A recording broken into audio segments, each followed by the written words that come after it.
نعم الله تبارك وتعالى على المؤمن أن يهيئه لحضور هذه المجالس المباركة التي يقول بها رسول الله صلى الله عليه وسلم: إذا مررتم برياض الجنة فاركعوا.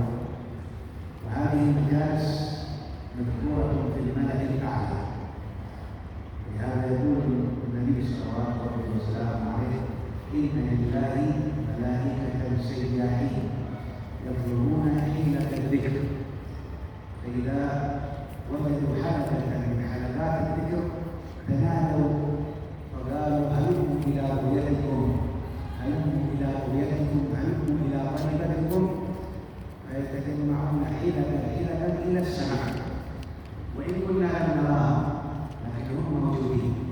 ملائكة الله تبارك وتعالى موجودون عندنا، ولا زالوا حاضرون عندنا، ونحن معهم وهم معنا.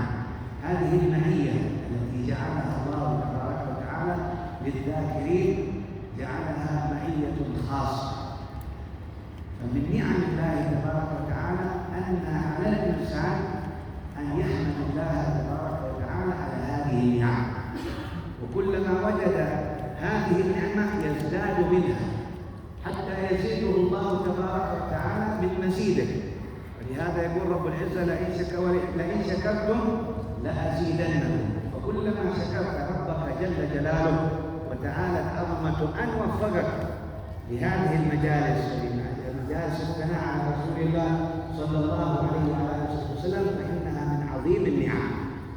وهذا يعتبر من الائتمار بأمر الله والائتمار بأمر رسوله صلى الله عليه وسلم، الذي يقول فيه رب العزة جل جلاله: الذين يتبعون الرسول النبي الأمي الذي يجدونه مكتوبا عندهم في التوراة والإنجيل يأمرهم بالمعروف وينهاهم عن المنكر ويحل لهم الطيبات ويحرم عليهم الخبائث ويرفع عنهم إصرهم والأغلال التي كانت عليهم. اسمع هذا: الذين آمنوا به. آمنوا بمن؟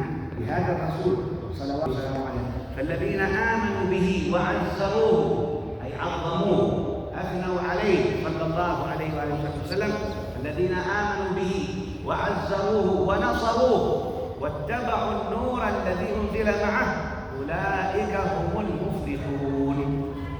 إذا أردت الفلاح هذه أمور 4 يذكرها لنا رب العزة جل جلاله: إيمان برسول الله، ولا شك أن الإيمان برسول الله يتطلب منك الإيمان بالله قبل ذلك، والإيمان بملائكة الله ورسله وكتبه واليوم الآخر وبالقدر خيره وشره.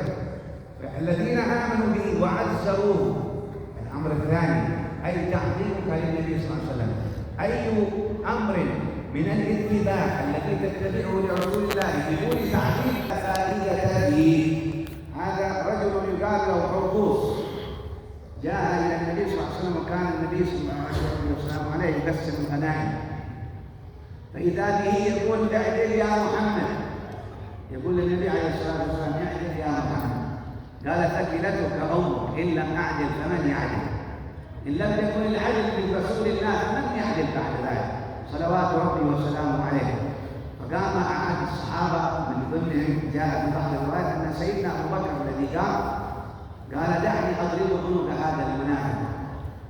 وقد ولى الرجل، فإذا بسيدنا برسول الله صلى الله عليه وسلم يقول سيدنا أبي بكر الصديق: اذهب واقتله ولكنك لست بقاعده. ما بتقتله. هذا وحي من الله سبحانه وتعالى أن سيدنا أبو بكر سيذهب إلى الرجل ولن يقتله. قال: ولست بقاعده. ثم يأتي ويرجع إلى النبي صلى الله عليه وسلم فيقول له النبي صلى الله عليه وسلم: أقتلته؟ يقول: لا يا رسول الله، أنت أمرتنا أو نهيتنا أن نقتل المصلين وقد وجدته يصلي. انظر، هذا كان يقول لرسول الله صلى الله عليه وسلم عليه الصلاة والسلام، يقول له: اعدل، ثم يذهب ليصلي. النبي صلى الله عليه وسلم يقول: صلوا كما رأيتموني أصلي. لا صلاة إن لم يكن فيها اتباع وتعظيم لرسول الله صلى الله عليه وسلم وبارك عليه وعلى آله. إلى آخر القصة يبين لنا النبي عليه الصلاة والسلام أن الاتباع إن لم يكن بتعظيم، إن لم يكن بتوقير، إن لم يكن بمحبة، فلا فائدة فيه، لا فائدة منه أبداً. لهذا يقول رب العزة: الذين آمنوا به وعزروه ونصروه واتبعوا النور الذي أنزل معه أولئك هم المفلحون. فلا بد من اتباع لرسول الله صلى الله عليه وسلم، لكن قبل ذلك بالمحبة، بتعظيم لرسول الله صلى الله عليه وسلم. ولهذا كان الصحابة رضوان الله عليهم كانوا محبين لرسول الله صلى الله عليه وسلم أيما تعظيم، حتى قال عروة بن مسعود الثقفي: ما دخلت على كسرى في ملكه وعلى هرقل في ملكه فلم أرى أحدا يعظم أحدا كما يعظم أصحاب محمدا صلى الله عليه وسلم. فكانوا يعظمون النبي صلى الله عليه وسلم. قال: رأيتهم يبتدرون أيهم يأخذ من وضوئه صلى الله عليه وسلم، فمن لم يجد فيأخذ من وضوء الآخر، من فضلات الآخر، لكن يتبرك برسول الله صلى الله عليه وسلم. ثم يتنخم النخامة فيلقفها أحدهم ويدلك بها وجهه صلى الله وسلم وبارك عليه ذلك. هذا سيدنا عروة بن الزبير رضي الله عنه وارضاه احتجم النبي صلى الله عليه وسلم وقال له: ضع هذا الدم حيث لا يراه أحد. فأخذ الدم حجامه من رسول الله صلى الله عليه وسلم، فنظر الرسول يقول له: ضعه حيث لا يراه أحد. فجاء هذا الرجل سيدنا عروة بن مسعود، عروة بن الزبير بن العوام رضي الله عنه، فأخذ الدم وإذا به ينظر هل يضعه على الأرض، هذا دم رسول الله، كيف أضعه على الأرض؟ فما وجد إلا أن يشربه. شرب دم النبي صلى الله عليه وآله وصحبه وسلم. لما عاد إلى النبي صلى الله عليه وسلم قال: أين وضعته؟ قال: حيث لا يراه. ما رأى أحد. قال: لعلك شربته؟ قال: نعم. قالوا أهل الترجمة أن سيدنا الزبير منذ أن شرب دم النبي صلى الله عليه وسلم أوتي قوة لم يؤت مثل أحد. هذا من تعظيمه لرسول الله صلى الله عليه وسلم وبارك عليه.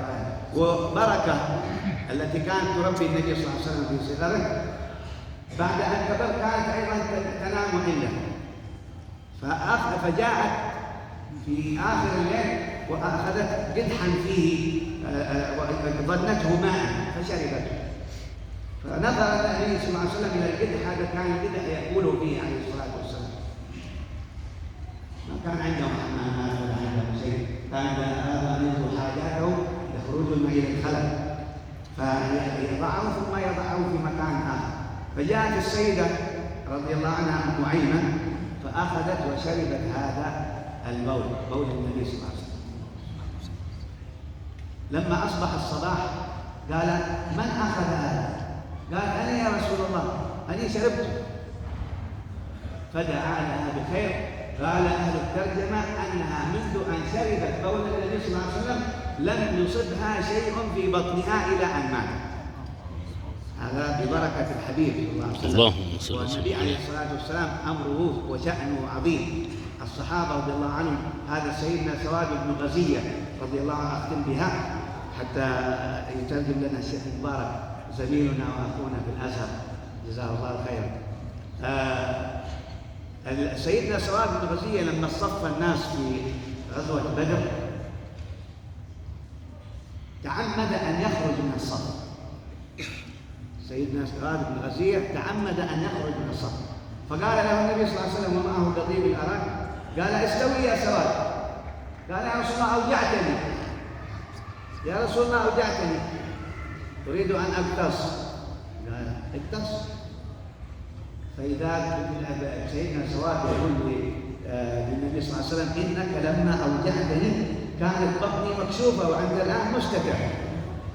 فقال له النبي فرفع ثوبه النبي صلى الله عليه وسلم وأظهر بطنه، وإذا بسيدنا سواد بن غزية ينكب على بطن النبي صلى الله عليه وسلم ويبررها. قال: ما حملك على هذا يا سواد؟ قال: إنك ترى ما نرى، وأريد أن يكون آخر لقاء لي في هذه الدنيا أن يمس جسدي جسدك صلى الله عليه وآله وسلم. فدعا له بخير صلى الله وسلم وبارك عليه السيدة آمنة حملته 9 أشهر، الذي يقولون أنها في النار إلى هذا لحظة ضم رسول الله صلى الله عليه وسلم لهذا، فكيف بالتي حملته 9 أشهر؟ نسأل الله سبحانه وتعالى أن يجعلنا من الذين يعظمون النبي محمد ويتبعونه ويهتدون به ويتبعون أثره يا رب العالمين يا أرحم الراحمين. صلى الله على سيدنا محمد وعلى آله وصحبه العظيم.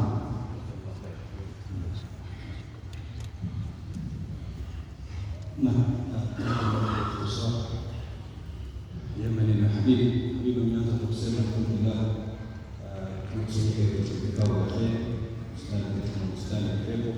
Mtume sallallahu alaihi wasallam amesema idha marartum riyadul jannati faqra, ukipita katika bustani ya pepo mkaa unaulizwa riyadul janna ni zipi? Akasema vikao vya Mwenyezi Mungu subhanahu wa ta'ala, na sisi tuko katika kikao cha Mtume sallallahu alaihi wasallam ileza kwa Mwenyezi Mungu na malaika wanazunguka katika hili. Pata sehemu kuna kikao cha dhikr, basi na wao wanakusanyika kikundi mpaka mbinguni katika silsila ya kikao kama kile. Vile vile akasema vikao kama hivi vinaadhimisha Mtume sallallahu alaihi wasallam katika jamii. Mwenyezi Mungu subhanahu wa ta'ala ametuambia walladhina amanu bihi wa nasaruhu وعزروه ونصروه واتبعوا النور الذي انزل معه. آية تجمع من فقال غلبوا المؤمنين طبعا بعدين من الله سبحانه وتعالى ومن ملائكة الكتاب والذين آمنوا بالمؤمنين صلى الله عليه وسلم كيشا وعزروه ونقميش ونصروه ونصوره واتبعوا النور الذي انزل معه وكفت النور إلى مطرامة ونقميش معه أولئك هم المفلحون.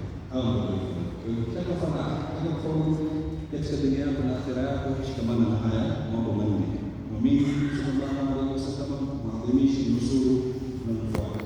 Kisha akarekeza zaidi katika haya mambo mawili, kufuata hiyo nuru, itibaa na katika taalimu. Kama haiwezi kuwa peke yake katika amali ya amali, huwezi kufuata Mtume sallallahu alaihi wasallam bila kuadhimisha. Akataja visa kadhaa. Kisa cha kwanza cha yule bwana alikuja kwa Mtume akamwambia, ya Muhammad, fa innaka lam ta'lam, fanya uadilifu au hujafanya uadilifu. Sema bwana mwenyewe kwa kitu hakukosa, amekuja kwa Mtume sallallahu alaihi wasallam. Mtume sallallahu alaihi wasallam amwambia, nikiwa sikufanya uadilifu mimi nitafanya uadilifu na nani? Sina Abubakar sema katika riwaya, sina Abubakar nikamkera nikamwambia Rasulullah ni kufu nini nikamkatishia. Mtume sallallahu alaihi wasallam akamwambia Rasul, lakini nikamwambia tunapata rakenda karudi mbona ndio Rasulullah anapata hiyo swali kashi kumaliza hiyo swali. Sasa sema Mtume sallallahu alaihi wasallam ametuambia swali kama radaitumuni, swali sema swali kama mlivyoniona mimi nikiswali. Sasa ikiwa swali ni mtano swali vile alivyoswali yeye, inakuwaje mtu ambaye kwamba leo sujudu hiyo swali kisha anamwambia Mtume fanya uadilifu, fanya uadilifu? Hapo heshima iko wapi ya Mtume sallallahu alaihi wa ala alihi wasallam? Kitaja visa kadhaa vyenye kujulisha taadhimu walikuwa nayo masahaba kwa Mtume sallallahu alaihi wasallam. Kisa cha kwanza cha Zubair, sema nilipewa damu Mtume sallallahu alaihi wasallam akamwambia kaiweke sehemu ambayo kwamba hakuna anaweza kuiona. Akienda kila akiangalia niweke kwenye ardhi, la damu ya Mtume itaikaje katika ardhi? Sema kaenda mwisho akaiba. Akirudi kwa Mtume sallallahu alaihi wasallam amwambia umeipeleka wapi? Akamwambia Rasulullah, nimeweka sehemu hakuna atakayeiona. Kama alivyoniambia. Akamwambia la'allaka sharibta, wenda ukawa umeinywa ile damu.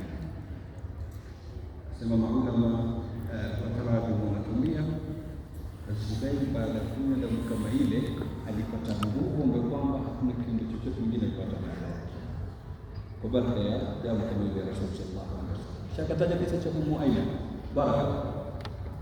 Huyu ndo mwanamke pekee ambaye kwamba amewahi ahdath za Mtume sallallahu alaihi wasallam mwanzo mpaka mwisho, kutoka kizaliwa mpaka kufanya kwa Mtume sallallahu alaihi wasallam. Ummu Ayman naye alikwenda kanywa haja dogo Mtume sallallahu alaihi wa alihi wasallam bila kujua, akijua ni maji. Maulama wakatuambia vile vile kuwa hakupatwa na madhara yoyote ya tumbo baada ya hapo, kwa baraka ya haja dogo kama ile Mtume sallallahu alaihi wa ala alihi wa sahbihi wasallam. Akataja cha mwisho tumaliza nacho tupate swali.